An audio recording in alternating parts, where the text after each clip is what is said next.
I'll never forget what the city looked like through that window, as bright and lively as Christmas on the outside. On the inside, as cold and dark as a gun barrel. I put away a lot of vermin within its walls. It was almost a shame I'd never see it again. But I knew once I was gone, I wouldn't miss it. The last thing I wanted to see at my door was another dame, beautiful and grieving. I knew what she wanted before she opened her mouth. You're Richard Crane, aren't you, the private dick? Why do you ask? Do I owe you money? My name is Scarlet Bell.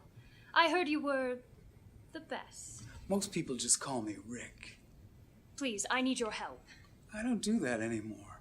I'm retired. I can pay you. Not for all the money in the world, sweetheart. I'm out of this city.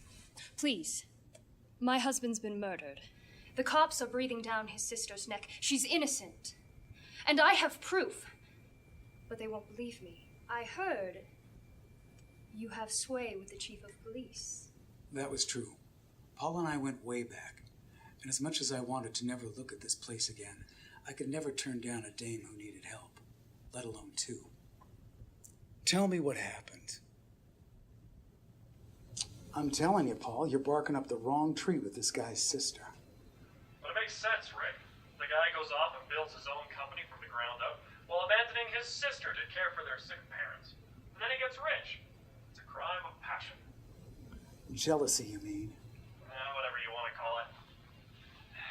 Look, Rick, if you've got another lead, I'll hear you out. I hate to say it, but you know these things better than I do. Meet me in my office in a few days if you track anything down. No. There's a cafe near the edge of town. And whether I'm right or you are, I am leaving town tonight, as soon as possible. You got yourself a deal. Coffee's on you, all right? Yeah, right.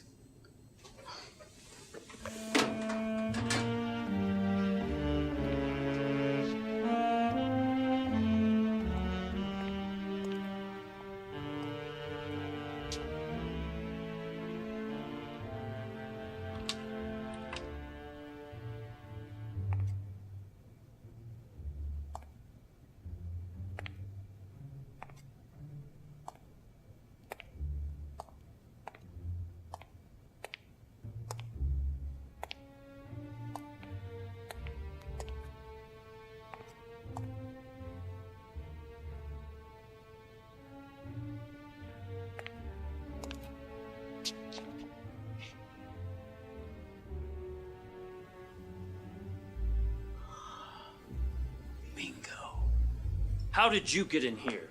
Don't worry, I'm a detective. And you must be Dr. Tracy Belden. Odd hours for work, Doc. I'm also an entrepreneur. I just secured a big government contract. We're here having a party downstairs to celebrate. I've got some questions about Dr. Bell's murder. Nobody knows about that.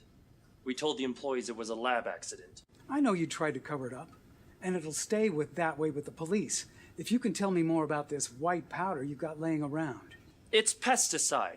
We do manufacturing and distribution. What, like poison? For insects, yes. What about for humans? Tracy, let's go, darling. Let's go back to the party. Who's that? Just a detective here to ask some questions. No more questions. We've had enough of the police. Tracy is grieving and trying to run this company. It's all right, dear. I have nothing to hide. And there it was, like a diamond lying in the middle of the street. I couldn't arrest him, but if I'd played my hand just right. So, it was just you and Dr. Bell in this lab, around all this poison. Look, the pesticides we are working with are a little bit different. We're trying to make it safe for humans, prevent the respiratory distress it's caused. You know, Dr. Bell's sister is being arrested for his murder. If the respiratory distress could lead to a heart attack, and it's possible Dr. Bell was alone long enough for that to happen, your testimony could essentially save her life. What would I have to do? Great choice, sir. I'll bring that right out for you. Thanks, hon. All right. What have you got for me, Rick? Paul, I'd like you to meet Dr. Bell's killer. What? Have you lost your mind? Hang on a minute, son. Let's hear the man out. They worked alone together all the time. And best of all, the chemicals that they were working with was odorless, tasteless, and caused respiratory distress in humans. Richard, if that's true, I'll kiss you square on the mouth. Oh, it's true. Isn't that right, Tracy? It wasn't me! Do you have any actual evidence of this?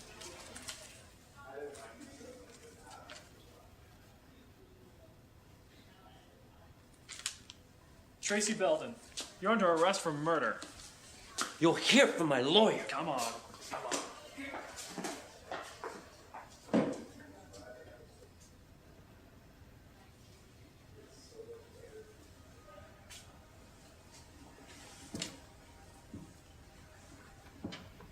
Thank you so much, Detective, for taking my case. Now you can see the world without worrying about that creep, Belden. I would have fired him years ago if I had any say.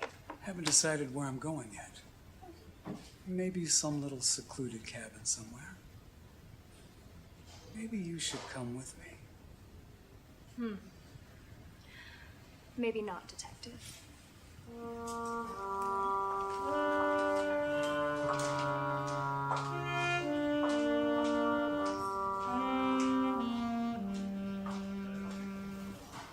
Great work, Rick. Seriously. Though, I'll take an IOU on that kiss. But have a good retirement. Good. And I planned for it. So does Helen. She now gets the life she deserves. Helen, Yeah, Dr. Bell's sister. Now that Belden's out of the way, she gets the company. what about Scarlet? Who? His wife. What wife? Bell was single. Rick. Rick, you okay? Coffee. Slip me a Mickey. One of the oldest tricks in the book. It wasn't the first time someone played me. But Scarlet, or should I say Helen, would be the last.